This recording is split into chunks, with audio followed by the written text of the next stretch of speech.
Selamat sahabat, selamat sore kami ucapkan pada saudara-saudara kalian yang mengikuti dan mendengarkan pembahasan firman Tuhan pada hari Sabat sore ini.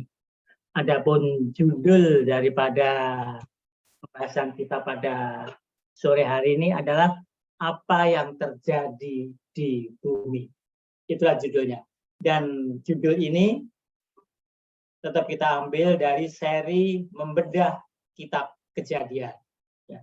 Jadi dari membedah kitab Kejadian, dan judulnya pada Sabat sore ini adalah apa yang terjadi di bumi. Kita akan memulai pelajaran kita pada buku Kejadian pasal 1 ayat 31. Di sini kita berbicara tentang kesimpulan pekerjaan penciptaan Allah. Dan pada akhir penciptaan, kita menemukan kata-kata ini. Kejadian 1 ayat 31. Saya akan baca. Maka Allah melihat segala yang dijadikannya itu sungguh amat baik. Jadilah petang dan jadilah pagi. Itulah hari ke-6. Jadi pada akhir penciptaan, kecuali hari yang ke-7 yang akan kita bahas kemudian, kita diberitahu bahwa segala sesuatu yang Allah ciptakan sungguh amat baik. Semua ini mencakup dunia tumbuh-tumbuhan. Jadi Taman Eden seperti kebun botani.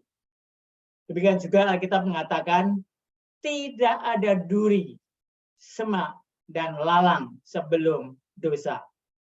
Ini juga meliputi dunia hewan.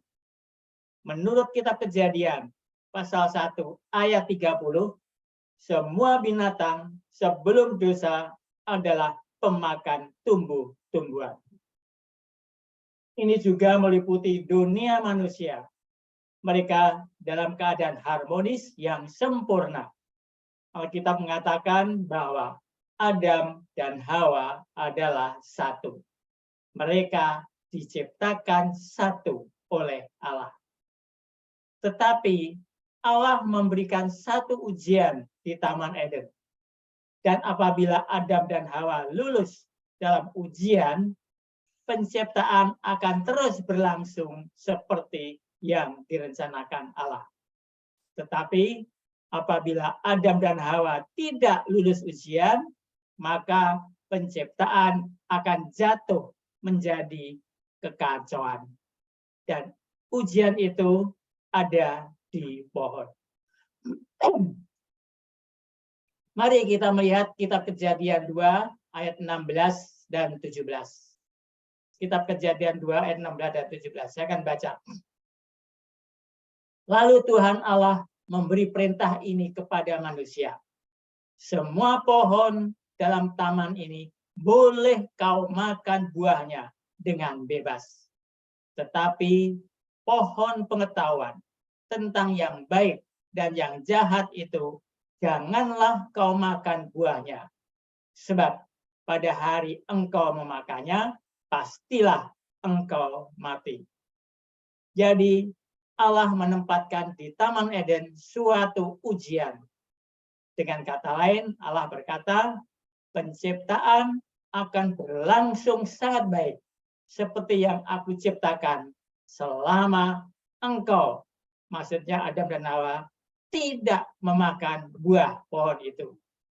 Selama engkau menuruti perintahku, jadi ini adalah kata-kata kepada Adam dan Hawa, dan seperti yang telah kita lihat, semua perintah tercakup dalam satu perintah itu. Alkitab mengatakan bahwa Adam dan Hawa berdosa. Dan sebagai akibatnya, penciptaan secara keseluruhan menjadi kacau. Seperti yang kita lihat dalam Kejadian pasal 3 ayat 18. Bumi mulai menghasilkan semak dan rumput duri. Semak duri. Dalam Kejadian 3:18 kita baca, semak duri dan rumput duri yang akan dihasilkannya bagimu, dan tumbuh-tumbuhan di padang akan menjadi makananmu. Jadi yang sebelumnya tidak dikenal sebelum dosa, di mana Alkitab juga menunjukkan dalam proses selanjutnya bahwa dunia hewan menjadi dunia kekerasan, binatang mulai membunuh binatang lain untuk makanan. Jadi kita lihat di sini sebelum dosa tidak ada semak dan duri, tapi setelah ada dosa maka tumbuh rumput dan duri dan juga semak-semak. Kita juga mendapatkan sebagai akibat dosa kesatuan antara Adam dan Hawa menjadi retak. Di mana Adam mulai menyalahkan Allah yang memberikan Hawa untuknya. Dan Hawa juga mulai menyalahkan Allah dan ular. Dengan kata lain, kesatuan menjadi hancur akibat dosa. Sesuatu yang mengerikan telah terjadi kepada dunia ini sebagai akibat dosa. Sebelum dosa masuk ke dalam dunia ini, segala sesuatu selalu berpusat pada orang lain. Selalu berpusat kepada menolong orang lain. Hidup untuk orang lain. Itulah kasih. Jadi kasih berpusat pada orang lain. Tetapi akibat dosa, diri sendiri menjadi penguasa tahtanya. Jadi diri sendiri menjadi penguasa tahta. Intinya manusia berubah dari orang lain menjadi diri sendiri, lalu mementingkan diri sendiri berpusat pada diri sendiri. Sebelumnya orang memikirkan orang lain, berpusat pada orang lain, tetapi setelah dosa, maka manusia menjadi mementingkan diri sendiri, berpusat pada diri sendiri. Dan ini adalah akibat setan yang memberitahu Hawa, engkau tidak harus bergantung pada Allah. Engkau tidak harus menyembah Allah. Engkau tidak harus menurut Allah. Engkau bisa menjadi Allah dirimu sendiri. Maka manusia mulai bergeser dari Allah dan orang lain kepada diri sendiri. Dengan kata lain, hati manusia menjadi berpenyakit dan secara rohani pun berpenyakit. Jadi sebagai akibat dari kondisi hati manusia, sekarang tingkah lakunya mencerminkan kondisi hatinya. Mari kita lihat kitab Kejadian pasal 4 ayat 8. Di sini kita melihat pembunuhan pertama dalam sejarah manusia. Kejadian 4 ayat 8. Kata Kain kepada Habel, adiknya, marilah kita pergi ke padang. Ketika mereka ada di padang, tiba-tiba Kain memukul Habel, adiknya itu, lalu membunuh dia. Pembunuhan pertama dalam sejarah manusia. Kita tidak diberitahu dalam kitab Kejadian, tetapi dalam ayat lain kita diberitahu mengapa Kain membunuh. Apakah terjadi sesuatu kepada Kain sebelum dia melakukan tindakan pembunuhan? Mari kita lihat kitab 1 Yohanes pasal 3. Kita lihat. Masalah pada Kain bukanlah masalah tingkah lakunya, melainkan masalah hatinya. Itu adalah inti dari hidupnya. Ia menjadi marah kepada adiknya karena ada yang salah dalam hatinya, dalam pemikirannya. Kita diberitahu dalam 1 Yohanes pasal 3 ayat 12. Lalu kita akan melompat membaca ke ayat 15. Kita baca 1 Yohanes 3 ayat 12. Bukan seperti Kain yang berasal dari si jahat dan yang membunuh adiknya. Dan apakah sebabnya ia membunuhnya? Sebab segala perbuatannya jahat dan perbuatan adiknya benar. Sekarang kita melompat ke ayat 15, di mana kita diberitahu apa yang terjadi pada Kain sebelum dia membunuh adiknya. Setiap orang yang membenci saudaranya adalah seorang pembunuh manusia. Dan kamu tahu bahwa tidak ada seorang pembunuh yang tetap memiliki hidup yang kekal di dalam dirinya. Bukan hanya tindakan membunuh, pelanggaran kepada hukum, janganlah engkau membunuh. Tetapi menurut 1 Yohanes 3:15, membenci saudaramu adalah sudah merupakan suatu pembunuhan yang dilakukan dalam hati. Dengan kata lain, perbuatan yang dilakukan Kain adalah akibat dari kondisi kebencian yang dia pelihara dalam hatinya. Masalah yang dialami Kain bukanlah tingkah lakunya, melainkan dengan hatinya. Marilah kita lihat Kejadian pasal 6 ayat 5. Ini berbicara tentang bangsa sebelum banjir Nuh. Mereka telah menjadi sangat jahat, tetapi kita ingin memperhatikan dari mana masalah itu dimulai. Kejadian 6 ayat 5. Kita baca. Ketika dilihat Tuhan bahwa kejahatan manusia besar di bumi, dan bahwa segala kecenderungan hatinya selalu membuahkan kejahatan semata-mata. Jadi, di mana masalah dimulai?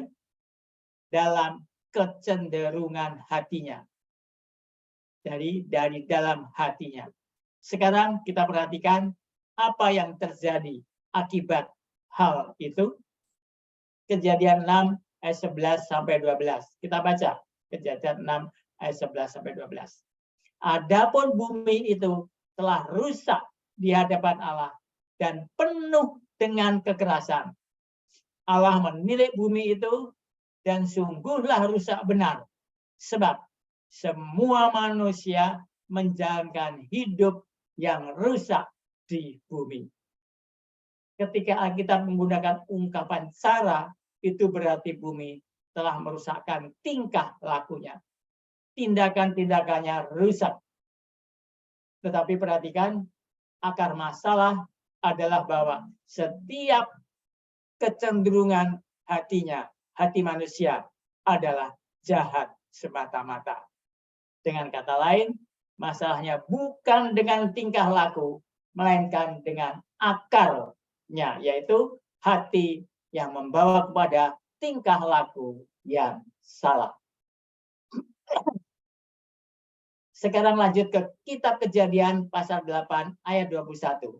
Ini adalah setelah air bah. Ini adalah peristiwa setelah Nuh mempersembahkan korban. Kejadian 8 ayat 21. Ketika Tuhan mencium persembahan yang harum itu, berfirmanlah Tuhan dalam hatinya, aku tak akan mengutuk bumi ini lagi karena manusia, sekalipun yang ditimbulkan hatinya adalah jahat dari sejak kecilnya. Dan aku tak akan membinasakan lagi segala yang hidup seperti yang telah kulakukan. Apakah kita memperhatikan hal itu? Imajinasi hati manusia adalah jahat dari sejak kecilnya menurut ayat ini. Sekali lagi kita mendapati masalah dengan manusia adalah dengan hatinya. Di mana sebelumnya hati untuk Allah dan mengasihi Allah. Hati Adam mengasihi Hawa dan Hawa mengasihi Adam. Tetapi sekarang akibat dosa, setiap orang merubah pandangannya menuju kepada dirinya sendiri. Kita perhatikan juga kitab Kejadian pasal 27 ayat 41. Pemikiran yang sama adalah bahwa masalahnya adalah penyakit hati. Permasalahannya bukan dengan perbuatan jahat.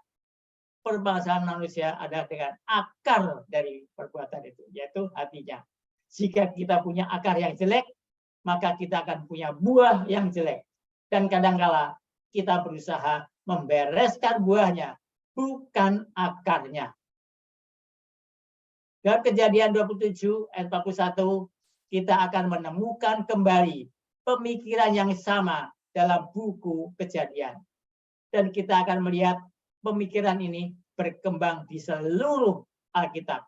Kita baca Kejadian 27 ayat 41. Esau menaruh dendam kepada Yakub karena berkat yang telah diberikan oleh ayahnya kepadanya. Lalu ia berkata kepada dirinya sendiri, hari-hari berkabung karena kematian ayahku itu tidak akan lama lagi. Pada waktu itulah Yakub, adikku, akan kubunuh. Inilah yang terjadi dalam pemikiran Esau, kakak daripada Yakub, ya kan? Karena dia merasa ditipu oleh Yakub dan dia menaruh dendam kepada Yakub. Apa yang dilakukan Esau adalah dia menaruh dendam kepada Yakub.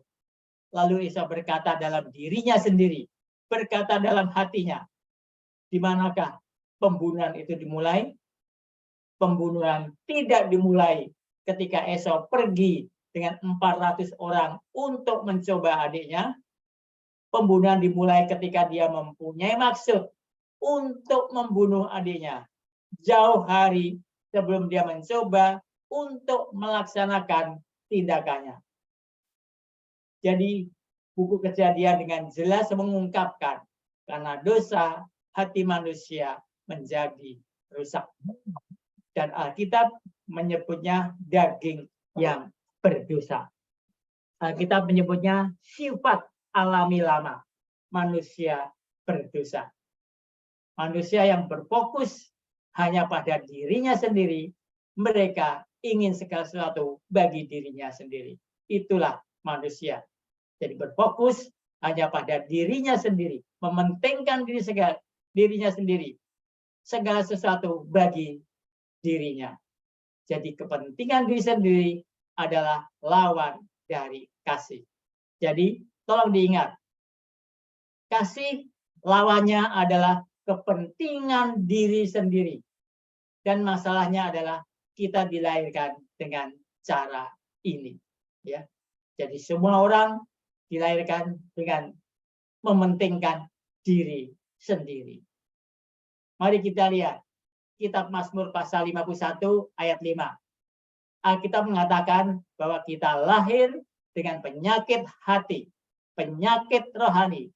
Kita dilahirkan dengan penyakit. Kita baca Mazmur 51 ayat 7. Sesungguhnya dalam kesalahan aku diperanakkan, dalam dosa aku dikandung ibuku. Ini tidak berarti bahwa kita bersalah atas dosa Adam mula-mula. Yang dimaksudkan ialah kita mewarisi dari Adam suatu keadaan berdosa, sifat mementingkan diri. Dengan kata lain, kita dilahirkan dengan mementingkan diri sendiri. Tetapi mungkin kita berkata, tidak, saya tidak mementingkan diri sendiri. Saya dilahirkan tidak mementingkan diri sendiri. Mungkin kita berkata seperti itu. Adakah yang lebih mementingkan diri sendiri di dunia ini daripada seorang bayi? Karena bagi seorang bayi, tidak ada seorang pun yang ada di planet bumi kecuali dirinya. Bayi merasa dirinya adalah yang ada di planet bumi ini. Jika saudara tidak percaya, cobalah. Jangan memberikan botol susunya ketika dia memintanya. Apakah bayi berkata dengan sangat ramah, Mama, bisakah berikan botolku sekarang? Saudara tahu? Tidak demikian. Bayi itu menjerit dan menendang dan marah. Tidakkah Mama tahu? Saya lapar. Itulah yang dikatakan oleh bayi itu. Meskipun dia belum bisa berkata, tetapi dia berteriak dan nangis. Kita dilahirkan dengan mementingkan diri. Lalu bayi itu bertumbuh, berumur sekitar 3 tahun, orang tuanya pergi ke supermarket, dia pergi ke bagian mainan anak-anak, dia ada yang disukai. lalu diambil. Lalu dia pergi ke mamanya dan berkata, "Mama, aku mau mainan ini."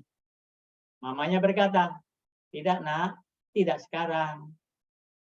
Tapi anak itu menjawab, "Mama, aku mau mainan ini."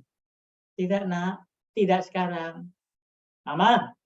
Dan dia mulai menjerit, marah, dan pada beberapa anak berguling di lantai dan mulai menendang-nendang. Karena apa? Karena mamanya tidak memberikan mainan yang disukai. Dan anak ini bertumbuh besar dan menikah pada umur 25 tahun, lalu segala sesuatu berjalan baik sampai sekitar 2 bulan. Lalu dia mulai mengeluh, "Istriku tidak menyetrika bajuku, dia tidak mencuci, masak kentang kosong, dia tidak memuaskan keinginanku, dia tidak melakukannya untuk saya. Itulah yang namanya mementingkan diri sendiri. Dalam dosa aku dikandung ibuku, menurut Daud. Karena kita dilahirkan mementingkan diri. Dan karenanya kita tidak pernah bisa mempercayai hati kita. Perhatikan apa yang kita dapati dalam kitab Yeremia pasal 17 ayat 9. Di sini kita menemukan detail tambahan mengenai kondisi kita sebagai akibat dosa. Yeremia 17 ayat 19 dikatakan demikian. Betapa liciknya hati, lebih licik daripada segala sesuatu. Hatinya sudah membatu. Siapakah yang dapat mengetahuinya? Ini adalah suatu penggambaran hati yang luar biasa. Dikatakan betapa liciknya hati, lebih licik daripada segala sesuatu. Hatinya sudah membatu. Siapakah yang dapat mengetahui? Perhatikan kitab Amsal pasal 28 ayat 26. Ini adalah suatu nasihat yang baik bagi orang-orang muda yang berencana mencari pasangan dan menikah. Perhatikan apa yang dikatakan Salomo dalam Amsal 28 ayat 26. Siapa percaya kepada hatinya sendiri adalah orang bebal, tetapi siapa berlaku dengan bijak akan selamat. Bila mana kita percaya kepada hati kita sendiri, kita adalah orang bebal. Tetapi siapa berlaku dengan bijak akan selamat. Membuat kita berpikir kepada beberapa orang muda yang jatuh cinta. Menarik, mengatakan mereka jatuh cinta dan mereka tidak melihat tanda bahaya apapun. Mereka seperti Simpson yang melihat Delila dan berkata, "Dia cantik, membuat jantungku berdebar kencang." Dan orang tuanya berkata, "Iya, tapi dia bukan orang Israel." "Memang, tapi aku menobatkannya." Alkitab tidak mengatakan demikian. Tetapi dia mungkin memakai segala alasan yang ada agar dapat menikah dengan Delila dan beberapa perempuan Filistin lainnya. Lalu dia jatuh cinta dan menikah. Dan sebagai hasilnya, dia berkata, "Ambilkan dia sebagai istriku karena dia menyenangkan mataku." Dan perbuatannya itu menyebabkan dia kehilangan matanya. Karena matanya disungkil dan dia menjadi seorang hamba, menumbuk gandum di penggilingan karena dia mengikuti matanya. Karena dia mengikuti hatinya. Dan hati adalah licik karena kita dikandung dalam dosa. Apakah kita tahu Yesus mengetahui betapa besar hati berkuasa? Yesus berbicara tentang hati. Hati adalah sumber segala kejahatan. Dan yang kedua, hati adalah sumber semua kebaikan. Tetapi kebanyakan dia berbicara tentang hati sebagai hal berbahaya untuk dipercaya. Karena membawa kepada kejahatan. Kejahatan timbul dari hati, dari sifat mementingkan diri, dari pusat diri sendiri. Sumber dosa adalah mementingkan diri sendiri. Itulah sumber dosa itu, mementingkan diri sendiri. Perhatikan kitab Matius pasal 6 ayat 21. Pernyataan Yesus ketika dia berbicara tentang hati. Di sini Yesus berbicara tentang uang.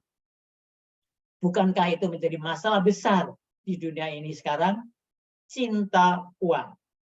Rasul Paulus mengatakan cinta uang adalah akar segala kejahatan. Kita baca Matius 6 ayat 21. Karena di mana hartamu berada, di situ juga hatimu berada. Jadi tidak baik untuk memaksa orang untuk memberi uang kepada gereja. Mengapa? Jika uang diperlukan, harus diberikan dari hati. Karena orang yang menumpuk uang, yang mengutamakan diri dengan uangnya, yang selalu memikirkan hari sulit dan menahan sumber keuangannya. Masalah mereka bukan uang. Masalah mereka adalah dengan hati mereka. Hati mereka yang mementingkan diri. Sifat mementingkan diri sendiri menyebabkan menumpuk uang. Untuk hari sulit, Yesus berkata, karena itu kumpulkanlah harta di surga. Janganlah mengumpulkan harta di bumi. Kita perhatikan juga dalam kitab Matius pasal 12 ayat 34 dikatakan, Matius di sini melanjutkan apa yang dikatakan Yesus tentang hati.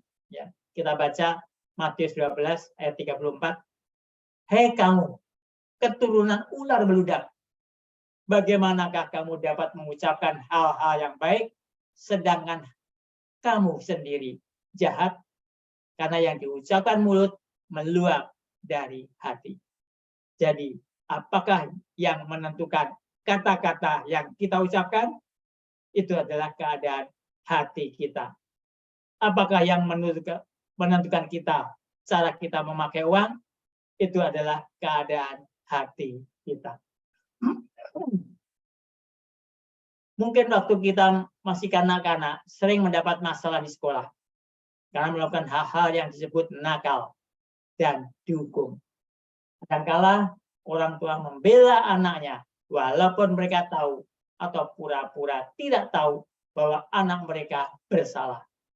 Mereka membela yang salah. Kita mempunyai masalah dengan hati. Kita dilahirkan dengan mementingkan diri sendiri. Harus dilakukan sesuatu untuk hati yang mementingkan diri itu. Kalau tidak, kita akan menderita sepanjang hidup kita. Dan puncaknya, kita kehilangan hidup kekal. Kita perhatikan juga apa yang kita temukan dalam kitab Matius pasal 15 ayat yang ke-19. Yesus menerangkan tentang hati dan pengaruhnya terhadap perilaku kita. Matius 15 ayat 19. Karena dari hati timbul segala pikiran jahat, pembunuhan, perzinahan, percabulan, pencurian, sumpah palsu, dan hujat. Itulah yang dikatakan dari Matius 15-19. Jadi, dari mana semua perbuatan jahat itu berasal? Dari hati. Karena dari hati timbul segala pikiran jahat. Dan semua hal ini menajiskan orang menurut Yesus.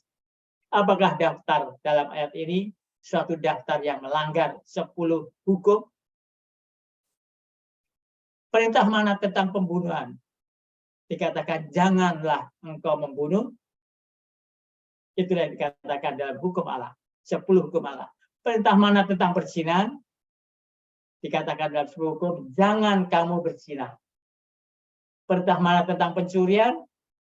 Dikatakan dalam 10 hukum, janganlah kamu mencuri. Perintah mana tentang sumpah palsu? Janganlah engkau bersaksi dusta dalam hukum Allah. Dari manakah pelanggaran hukum Allah itu berasal? Pelanggaran hukum Allah berasal dari hati, datang dari hati. Jadi, bila mana kita ingin berubah dari seorang pelanggar hukum menjadi orang yang menurut hukum dalam kerajaan Allah, di mana masalah itu harus diselesaikan, masalah harus diselesaikan di dalam hati kita. Karena semua pelanggaran dari hukum Allah ini, 10 hukum Allah berasal dari dalam hati, menurut Alkitab. Kita perhatikan kitab Matius pasal 5 ayat 27 dan 28. Di sini Yesus juga berbicara tentang hati sebagai sumber kejahatan perilaku. Di sini Yesus berbicara tentang perzinahan. Matius 5 ayat 27 sampai dengan 28. Kamu telah mendengar firman, jangan berzina. Apakah ini salah satu perintah dari 10 hukum? Tentu saja. Ini adalah salah satu perintah dari 10 hukum Allah. Sekarang perhatikan ayat 28. Tetapi aku berkata kepadamu, setiap orang yang memandang perempuan serta menginginkannya sudah berzina dengan dia di dalam hatinya. Jadi, jika kita menerapkan definisi ini, berapa banyak jumlah pezinah laki-laki yang ada di dunia yang tidak pernah melakukan perbuatan zina, tetapi yang telah menginginkan atau berpikir yang tidak baik kepada perempuan lain selain istrinya. Demikian juga hal ini berlaku sebaliknya, karena perempuan juga melakukan hal yang sama. Kita perhatikan bahwa Yesus tidak mengatakan menginginkan menyebabkan seorang melakukan perbuatan zina. Yesus mengatakan menginginkan adalah perbuatan zina. Jadi Yesus katakan seseorang yang menginginkan seorang perempuan selain istrinya telah melakukan perbuatan zina di dalam hatinya. Perbuatan zina telah terjadi. Bila kita memiliki perasaan atau pemikiran di dalam hati kita, bahkan sebelum perbuatan itu dilakukan atau terjadi, itulah yang dikatakan Yesus. Jadi Yesus menambah kadar dari hukum Allah itu. Jadi hanya baru berpikir, maka sudah dikatakan berzina. Belum melakukan, tapi berpikir, Yesus sudah katakan itu berzina. Jadi Yesus menambah kadar dari hukum itu. Ada orang yang berkata, Yesus membatalkan 10 hukum. Tidak. Yesus menambah kadar 10 hukum. Dia berkata, engkau telah mendengar, jangan berbuat zina. Dan kita pikir bila tidur dengan istri orang lain, kamu berbuat zina. Tetapi dia berkata, biarlah saya tambahkan kadarnya. Perintah itu juga menyentuh pemikiranmu yang jahat. Engkau telah mendengar dari zaman kuno, jangan membunuh. Itu yang dikatakan dalam 10 hukum.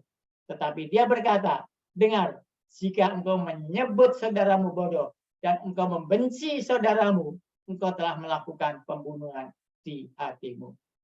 Yesus sebagai ganti meniadakan 10 hukum, justru Yesus menambahkan dan memperkuat kadarnya. Dalam kitab Yesaya, pasal 42, ayat 21, Yesus akan meninggikan hukum dan dia akan membuat hukum itu dihargai. Yesaya 42, ayat 21.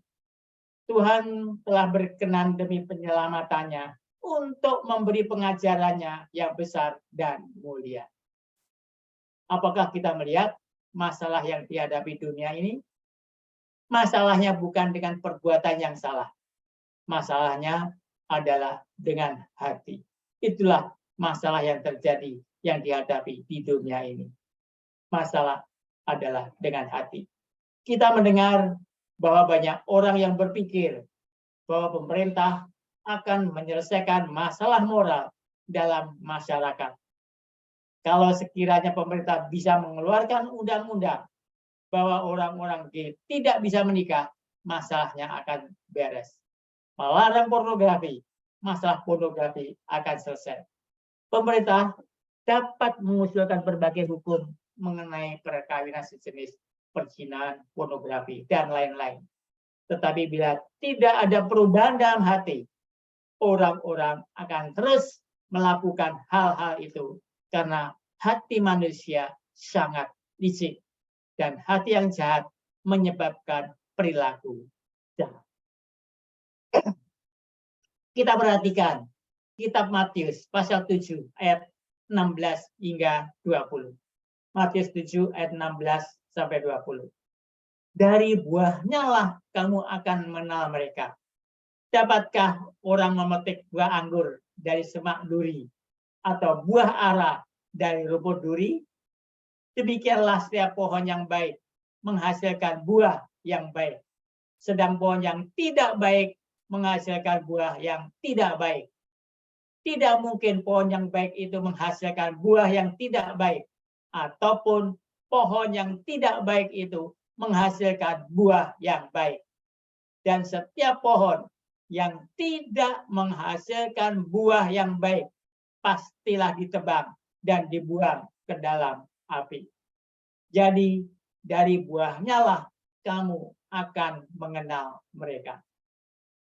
Karena pohonnya tidak baik, buahnya pun tidak baik. Jika pohonnya baik, pohon akan menghasilkan buah yang baik. Tetapi masalahnya, kita memiliki hati yang jahat dan licik. Kita mengalami penderitaan, masalah hati, dan kita memerlukan pembedah hati. Sebelum kita memanggil pembedah hati, kita perlu mengerti keadaan kita yang sebenarnya. Pertanyaannya, apa yang bisa mendiagnosa hati kita dan menunjukkan keadaannya? Bagaimana keadaan kita sebenarnya? Bagaimana keadaan hati kita sebenarnya? Kita perhatikan. Kita lihat kitab Roma pasal 7 ayat 7.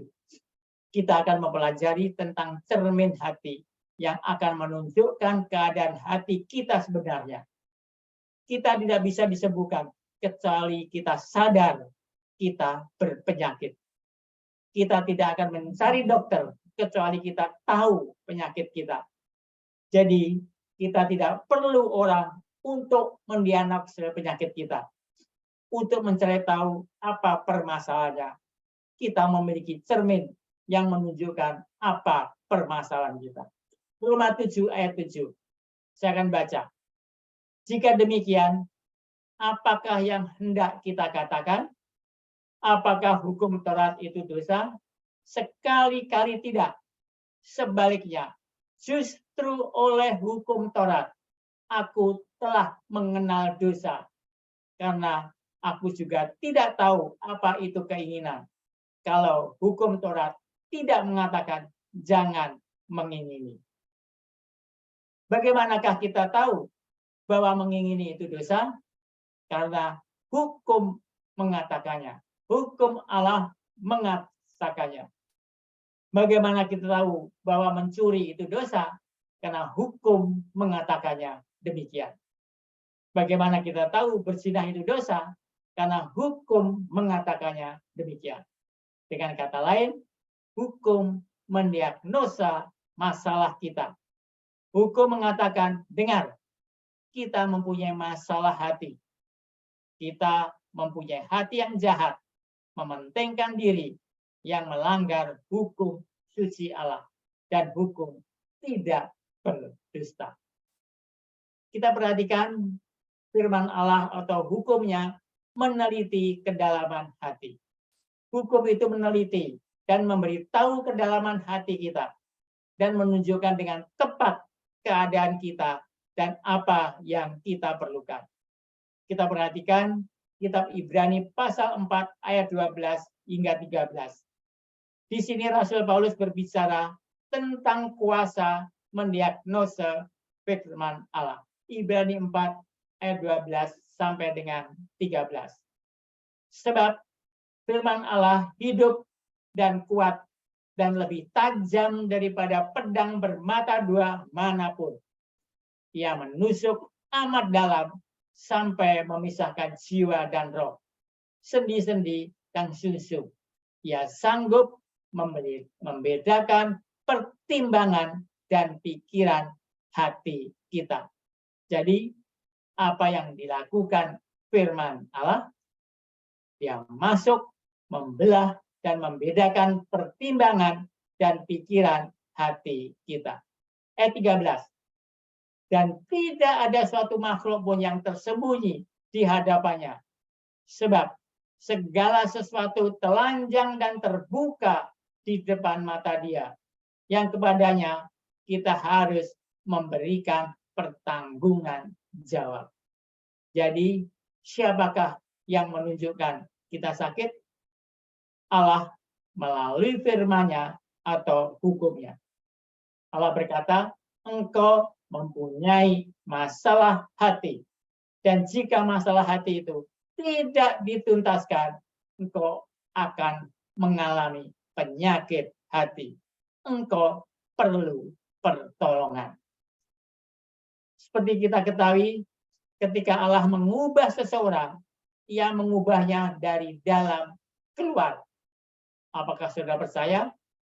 Ia tidak bisa mengadakan perubahan dari luar. Perubahan harus terjadi dari dalam. Perubahan hati. Itulah yang seharusnya dilakukan. Perubahan hati. Contoh, berapa banyak dari saudara yang bisa membuat roti? Air dicampur dengan tepung dan bahan-bahan lainnya, lalu terjadi adonan besar, dan menaruhnya di panci, dan menaburkan ragi di atasnya, dan menaruhnya dalam oven. Jadi di sini setelah adonan itu jadi, ditaburi dengan ragi, dan ditaruh di dalam oven. Apa yang terjadi? Roti itu akan menyerupai batu, seperti yang Yesus katakan. Manusia tidak hanya hidup dari roti saja. Dan iblis berkata, ubahlah batu ini menjadi roti. Saudara memerlukan mukjizat. Jadi, di mana kita meletakkan ragi itu? Kita meletakkan ragi itu di dalam adonan. Dan apa yang terjadi dengan adonan? Ragi itu mengembangkan adonan dari dalam keluar. Dan itulah cara bagi manusia diubahkan. Mereka tidak bisa diubahkan oleh undang-undang atau alat luar. Mereka hanya bisa diubahkan bila hati diubahkan. Lalu kehidupan dan tingkah laku akan berbeda. Mari kita lihat apa yang dikatakan Rasul Paulus dalam kitab Roma pasal 7 ayat 18 dan 19. Sebab aku tahu bahwa di dalam aku, yaitu di dalam aku sebagai manusia, tidak ada sesuatu yang baik. Sebab kehendak memang ada di dalam aku, tetapi bukan hal berbuat apa yang baik. Sebab bukan apa yang aku kehendaki, yaitu yang baik yang aku perbuat, melainkan apa yang tidak aku kehendaki, yaitu yang jahat yang aku perbuat. Apakah saudara pernah mengalami atau melontarkan kata-kata kepada seseorang, kemudian setelah itu saudara berpikir, mengapa saya katakan itu?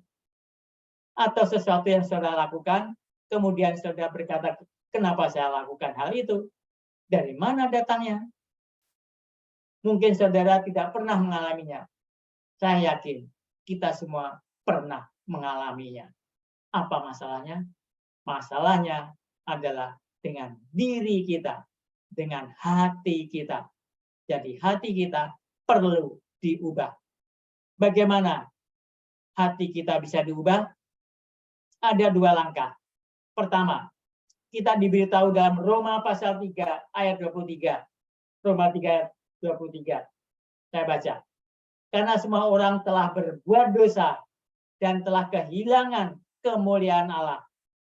Jadi hal pertama yang harus diakui adalah bahwa kita adalah orang berdosa. Dan itu harus kita akui dulu. Bahwa kita adalah orang berdosa. Kedua, yang harus kita akui adalah Kita baca dalam Roma 6 ayat 23. Roma 6 ayat 23. Sebab upah dosa ialah maut, tetapi karunia Allah ialah hidup yang kekal dalam Kristus Yesus Tuhan kita. Jadi langkah pertama, firman Allah menunjukkan kita bahwa kita adalah orang-orang berdosa. Dan karena kita orang berdosa, kita layak menerima kematian. Kematian yang mana? Kematian kekal. Kematian yang tidak pernah akan ada kebangkitan lagi. Kematian selamanya, hilang kita. Langkah kedua, dan ketika kita melihat diri kita dalam keadaan putus asa ini, sedang berdosa di hadapan Allah, layak menerima murka Allah, layak menerima kematian, lalu kita berseru, siapakah yang dapat menyelamatkan saya? Lalu saya melihat salib Yesus. Mari kita lihat kitab Galatia pasal 3 ayat 13. Di sini Rasul Paulus mengatakan kepada kita, apa yang kita lihat bila mana kita pergi ke Golgota kepada salib itu. Ia memberitahu kita Kristus telah menebus kita dari kutuk hukum Taurat. Kita baca Galatia 3 ayat 13. Kristus telah menebus kita dari kutuk hukum Taurat dengan jalan menjadi kutuk karena kita. Sebab ada tertulis, terkutuklah orang yang digantung pada kayu salib. Jadi Kristus telah menebus kita dari kutuk hukum Taurat dengan jalan menjadi kutuk. Karena dikatakan terkutuklah orang yang digantung pada kayu salib. Apa yang telah Yesus lakukan? Menebus kita dari kutuk hukum Taurat. Apakah hukum Taurat itu jelek? Mengapa hukum Taurat mengutuk kita? Sebab kita adalah orang-orang berdosa. Hukum itu memberitahu kita, engkau adalah orang berdosa, engkau orang terkutuk, engkau patut mati. Itulah yang diberitahukan hukum kepada kita. Kita adalah orang berdosa, kita adalah orang yang terkutuk, maka kita patut mati. Tapi dia mengatakan di sini, Kristus telah menebus kita dari kutuk hukum Taurat. Bagaimana dia melakukannya? Dengan jalan menjadi kutuk karena kita. Sebab ada tertulis, terkutuklah orang yang digantung pada kayu salib. Jadi ketika kita datang ke salib di Golgota dan kita melihat Yesus disalib, apa yang kita lihat? Kita melihat seseorang yang mengambil dosa kita untuknya.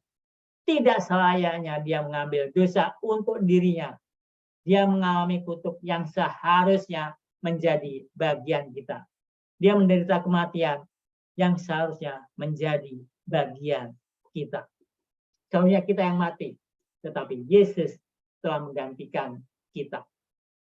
Dan ketika kita melihat Yesus di Taman Getsemani, meneteskan keringat darah, ketika kita melihatnya di kayu salib, kita mendengar seruannya, Allahku, Allahku, mengapa engkau meninggalkanku? Ketika kita melihatnya dipukul, berkeluh kesah, kita berkata kepada Yesus, mengapa semua ini terjadi kepadamu? Dan Yesus berkata, upah dosa adalah maut. Aku menanggung penderitaanmu, penderitaan kita semua, dan kematianmu, kematian kita semua. Aku mengambil kutukku bagi diriku sendiri. Itulah yang dikatakan Yesus. Ketika kita melihat Yesus dalam keadaan demikian, kita berkata, Tuhan, dosa adalah monster yang menakutkan. Lihat apa yang menimpamu. Saya benci dosa. Aku mengasihimu. Dan pada waktu itu, perubahan terjadi pada diri kita. Sekarang hati kita berhenti menjadi hati yang mementingkan diri sendiri. Dan menjadi hati yang terisi dengan kasih. Sebagai akibat dosa, apa yang Yesus rela lakukan untuk kita? Suatu perubahan sekarang terjadi dalam hidup kita. Jadi akibat dosa dan apa yang Yesus rela lakukan untuk kita, maka perubahan terjadi dalam hidup kita. Maka dikatakan dalam kitab Zakaria pasal 12 ayat 10, dan mereka akan memandang kepada Dia yang telah mereka tikam. Zakaria 12 ayat 10. Aku akan mencurahkan roh pengasihan dan roh permohonan atas keluarga Daud dan atas penduduk Yerusalem, dan mereka akan memandang kepada Dia yang telah mereka tikam dan akan meratapi Dia seperti orang meratapi anak tunggal, dan akan menangisi Dia dengan pedih seperti orang menangisi anak sulung. Mereka akan meratapi Dia seperti apa? Mereka akan meratapi Dia seperti orang meratapi anak tunggal. Itulah yang akan terjadi bila kita datang ke salib dan melihat Yesus menderita kutuk untuk kita. Kita akan berseru dan berkata, dosa sungguh mengerikan. Tuhan, saya tidak mau lagi berhubungan dengan dosa. Dan tahukah kita, ketika kita datang dengan sikap itu, 1 Yohanes pasal 1 ayat 9 menceritakan apa hasilnya. 1 Yohanes 1 ayat 9. Saya akan baca di sini. Jika kita mengaku dosa kita, maka Ia adalah setia dan adil, sehingga Ia akan mengampuni segala dosa kita dan menyucikan kita dari segala kejahatan. Dengan kata lain, saya merenungkan salib dan pulang ke rumah dengan kepastian pengampunan. Tidak lagi ada perasaan bersalah. Kita tidak perlu lagi berjalan dengan membawa perasaan bersalah terus. Kita memiliki jaminan pengampunan dalam Yesus. Banyak orang Kristen suka sampai di situ. Mereka berkata, Yesus telah membayarnya bagi saya. Yesus mati sehingga Dia dapat mengampuni saya. Tetapi banyak orang Kristen terus hidup dengan cara sebelum mereka datang kepada Yesus. Apakah hal itu mungkin? Jika hati kita telah diubahkan dengan datang ke Kalvari, akan ada perubahan dalam hidup kita. Dan jika belum terjadi, atau jika kita belum ada perubahan dalam hati kita, artinya kita belum benar-benar datang ke kaki Yesus. Kalau kita sudah datang ke kaki Yesus, datang ke Kalvari, harus ada perubahan hati. Kalau kita itu tidak terjadi, artinya kita belum benar-benar datang ke kaki Yesus. Hati kita belum benar-benar diubahkan. Sekarang perhatikan Yeskiel pasal 36 ayat 26 hingga 27. Pasal Yeskiel pasal 36 ayat 26 hingga 27.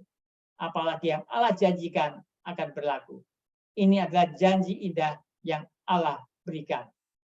Kamu akan kuberikan hati yang baru dan roh yang baru di dalam batinmu, dan aku akan menjauhkan dari tubuhmu hati yang keras dan kuberikan kepadamu hati yang taat.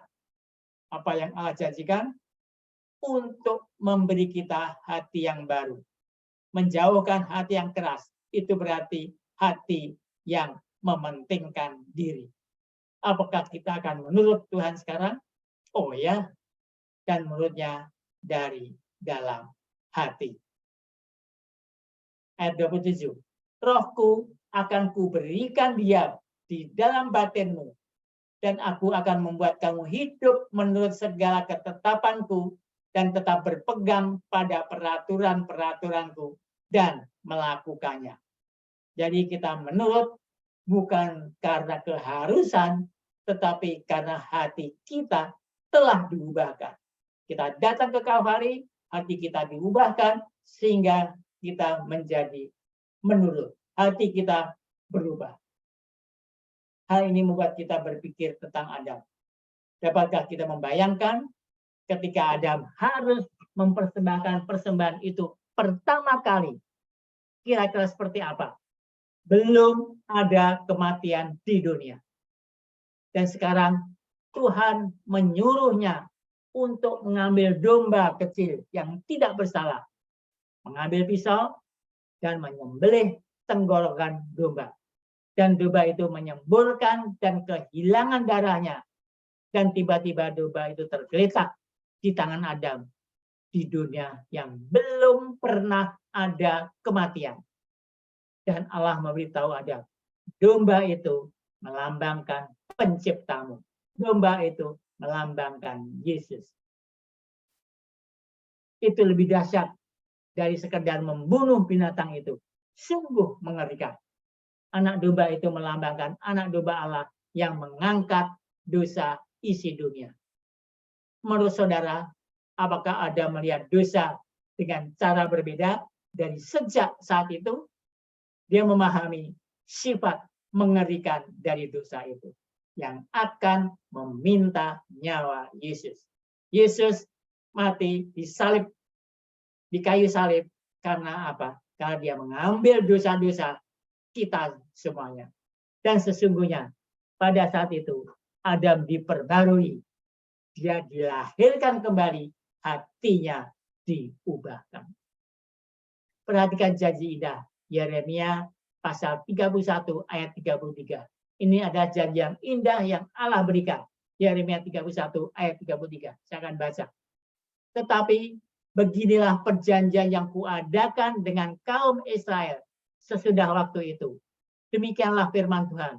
Aku akan menaruh Tauratku dalam batin mereka dan menuliskannya dalam hati mereka.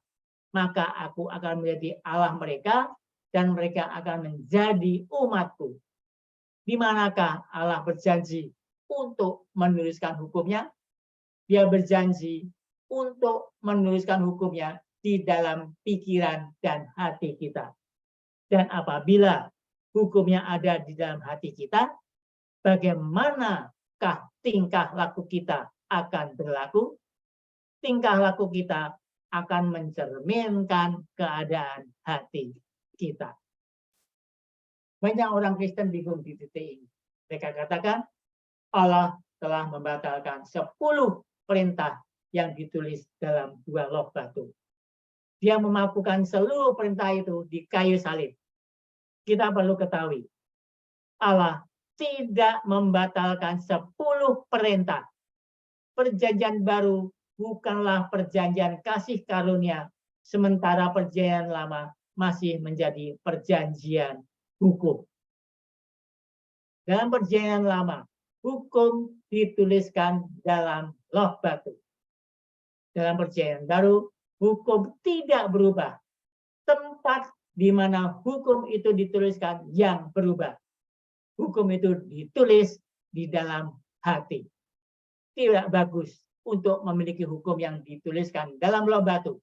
Kita tidak bisa melanggarnya. Dan bagaimanapun kerasnya kita berusaha mengikuti standar hukum yang tertulis di batu, lalu kita berkata, baiklah, berapa bagus saya bisa berusaha dan membuat daftar prestasi hidup saya dibandingkan dengan pasal-pasal yang ada dalam hukum batu itu, sia-sia. Karena kita tidak bisa mencapai standar itu.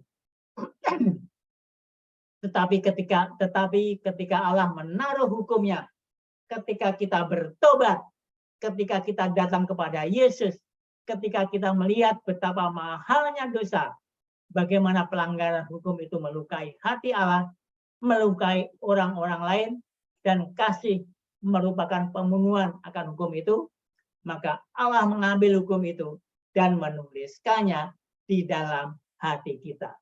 Maka akan menjadi suatu sukacita, suatu hak istimewa untuk menuruti hukum Allah. Bukan karena keharusan, tetapi karena kita ingin melakukannya. Inilah alasan mengapa Yesus mengatakan dalam ayat paling terkenal kitab Yohanes 4 pasal 14 ayat 15. Dikatakan Yohanes 14 ayat 15. Jikalau kamu mengasihi aku, kamu akan menuruti segala perintahku. Itulah sebabnya menjadi alasan mengapa kitab Mazmur 40 ayat 8 yang merupakan nubuatan Mesias dikutip dalam kitab Ibrani. Kita baca Mazmur 40 ayat 9. Aku suka melakukan kehendak-Mu ya Allah. Taurat-Mu ada dalam dadaku. Yesus ketika dia akan menjelma dan datang ke dunia mengatakan, aku suka melakukan kehendak-Mu ya Allahku. Taurat-Mu ada dalam dadaku. Aku suka melakukan kehendak-Mu ya Allahku, dan hukum-Mu ada di dadaku. Kita pasti suka memikirkan Allah sebagai pembedah hati yang agung. Lebih baik daripada dokter di mana saja di dunia ini. Tahukah kita, Allah tidaklah memasang alat pacu jantung. Allah tidak melakukan jalan pintas atau bypass jantung. Allah tidak memasang alat katup jantung. Allah tidak mereformasi hati kita. Apa yang dilakukan Allah? Satu-satunya pembedahan yang Allah lakukan adalah transplantasi hati. Dia menjanjikan ketika kita bertobat dan datang kepada Yesus untuk melenyapkan hati batu, hati yang mementingkan diri, sifat alami manusia lama yang mementingkan diri dan selalu melakukan keinginannya sendiri. Ketika kita datang kepada Yesus, pusat perhatian kita digeser dari diri sendiri kepada Yesus Kristus. Lalu kita tidak lagi memikirkan keperluan kita saja, melainkan kebaikan bagi orang lain. Kita memikirkan tentang kerajaan Allah. Dalam kitab Matius pasal 5 ayat 8 kita diberitahu Yesus. Kita baca Matius 5 ayat 8. Berbahagialah orang yang suci hatinya, karena mereka akan melihat Allah. Suci lawannya adalah tidak diberkati. Saya memang ragu-ragu memakai kata terkutuk yang merupakan lawan kata suci. Apakah akan ada orang-orang yang hatinya tidak suci, yang tidak akan melihat Allah? Berbahagialah orang-orang yang suci hatinya, karena mereka akan melihat Allah. Pertanyaan, bagaimana hati saya disucikan? Ini caranya. Pertama, datang kepada salib Yesus. Kedua, melihat apa yang harus dibayar untuk dosa. Ketiga, meminta Yesus untuk melenyapkan dosa, mengampuni dosa, membersihkan dari kenajisan dosa. Keempat, kita harus menjaga hati kita. Dan kelima, kita harus memberinya hal yang tepat.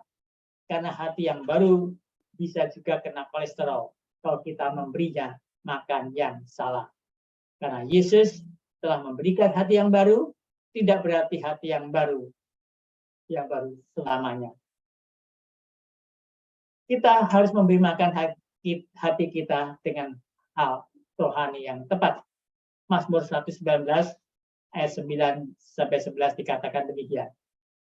Dengan apakah seorang muda mempertahankan kelakuannya bersih? Dengan menjaganya sesuai dengan firman-Mu. Dengan segenap hatiku, aku mencari Engkau. Janganlah biarkan aku menyimpang dari perintah-perintah-Mu. Dan kata kuncinya, ayat 11, dalam hatiku, aku menyimpan janji-Mu, supaya aku jangan berdosa terhadap Engkau. Itulah kata kuncinya. Dalam hatiku, aku menyimpan janji-Mu, supaya aku jangan berdosa terhadap Engkau. Apakah rahasia mengalahkan dosa yang merupakan pelanggaran hukum? Dengan menyimpan firman Allah di hati kita. Dan bagaimana firman itu masuk ke dalam hati kita? Melalui mata dan telinga kita. Dengan mendengar firman-Nya dan dengan membaca firman-Nya, itulah cara firman masuk ke dalam hati dan pikiran kita. Tahukah kita apa yang terjadi? Mula-mula kita membaca Alkitab, dan ketika kita membaca Alkitab, Alkitab mulai membaca kita. Karena ketika kita belajar kitab suci menunjukkan keadaan kita ini masalahmu. Kau memiliki masalah ini. Engkau memiliki masalah itu. Maka jika kita mengizinkan firman itu masuk ke dalam hati dan hidup kita, maka firman itu akan mengusir kejahatan dari dalam hati. Dan kita akan mempunyai kehidupan spiritual yang sehat. Percayalah, kita tidak akan bisa mendapat kehidupan spiritual yang sehat kalau hanya nonton TV, update status, main HP sepanjang hari. Maka jika kita terus-menerus melakukan hal-hal demikian, maka pikiran kita akan sakit. Walaupun Allah telah memberikan hati yang baru. Oleh karena itu, hati yang baru harus dipelihara dengan cara belajar firman Tuhan. Tidaklah cukup datang ke kayu salib dan berkata, Yesus, ampuni aku. Yesus berkata, aku mengampuni engkau. Baiklah Tuhan, terima kasih Tuhan, dan kita terus hidup dengan cara lama kita hidup. Hati kita mesti dijaga. Hati kita mesti dirawat. Dalam kitab Efesus, Rasul Paulus mengatakan, Allah membersihkan gereja melalui pencucian air, melalui firman. Yesus berkata dalam kitab Yohanes pasal 15 ayat 3, dikatakan, Yohanes 15 ayat 3, kamu memang sudah bersih karena firman yang telah kukatakan kepadamu. Berulang-ulang Alkitab mengatakan Allah membersihkan hati kita melalui firman-Nya. Telah kusimpan firman-Mu di hatiku, agar aku tidak berdosa terhadap engkau. Dalam kitab Efesus pasal 5 ayat 26, kita disucikan melalui pencucian air firman Allah. Efesus 5 ayat 26, kita baca. Untuk menguduskannya, sesudah ia menyucikannya dengan memandikannya dengan air dan firman. Juga dalam kitab 1 Yohanes pasal 3 ayat 1 hingga 3 terdapat pemikiran yang sama. 1 Yohanes 3 ayat 1 sampai dengan 3. Apa yang telah ada sejak semula, yang telah kami dengar, yang telah kami lihat dengan mata kami, yang telah kami saksikan dan yang telah kami raba dengan tangan kami tentang firman hidup, itulah yang kami tuliskan kepada kamu.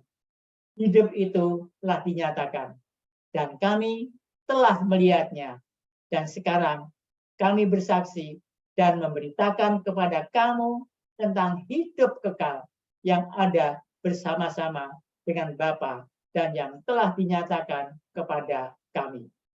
Apa yang telah kami lihat dan yang telah kami dengar itu, kami beritakan kepada kamu juga, supaya kamu pun beroleh persekutuan dengan kami.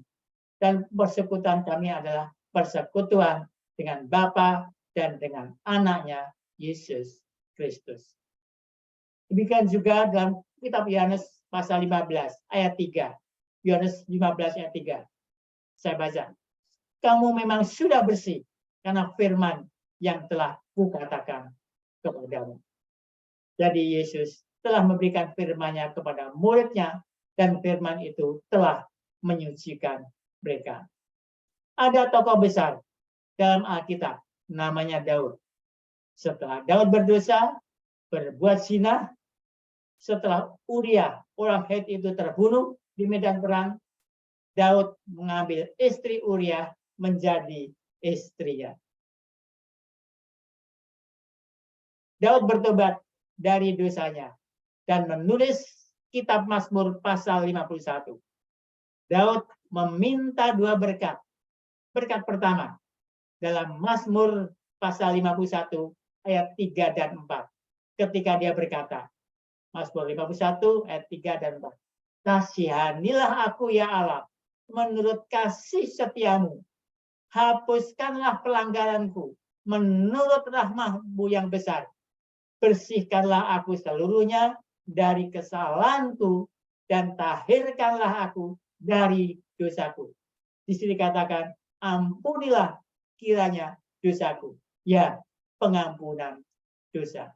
Itulah yang dikatakan Daud, pengampunan dosa. Ampunilah kiranya dosaku. Berkat kedua, pada Mazmur 51 ayat 10, Daud berkata, Mazmur 51 ayat 10, jadikanlah hatiku tahir ya Allah, dan perbaharui batinku dengan roh yang teguh. Daud tahu, pengampunan dosa tidaklah cukup. Pengampunan dosa harus disertai dengan perubahan hati. Demikian juga dengan kita. Kita adalah manusia berdosa. Kita harus meminta pengampunan dosa. Itulah yang pertama. Dan setelah itu meminta Allah memberikan kita perubahan hati, mentahirkan, menyucikan hati kita. Dengan demikian, hati kita akan diperbarui. Dan dengan hati diperbarui, maka apa yang kita lakukan, apa yang akan kita katakan, dan apa yang akan kita pikirkan, semua akan selalu setuju dengan kehendak Tuhan. Itulah masalah manusia sekarang ini, yaitu dengan masalah hati. Untuk itu, kita harus memperbarui hati kita untuk selalu berpikir yang baik. Ya, kita harus menerima tuntunan Roh Kudus, sehingga dengan perubahan hati, maka apa yang kita pikirkan, apa yang kita katakan, dan apa yang kita lakukan, semua itu akan setuju dengan apa yang Tuhan Allah kehendaki. Itulah harapan kita. Kiranya Tuhan memberkati kita semuanya. Amin. Jadi inilah pembahasan kita firman Tuhan pada Sabat hari ini. Dan nanti akan kita lanjutkan lagi yang ke-8, masih tetap dalam membedah kitab Kejadian dengan judul yang asli dan yang tiruan. Baiklah kita berdoa. Tuhan, terima kasih Tuhan dan telah memimpin kami dalam mempelajari firman Tuhan ini. Buka hati pikiran kami Tuhan, dan demikian firman ini akan bisa kami mengerti, dan semua itu akan lebih menguatkan iman percaya kami untuk lebih dekat kepada Tuhan. Terima kasih Tuhan, di dalam nama Yesus, mau berdoa dan mengucap syukur. Amin.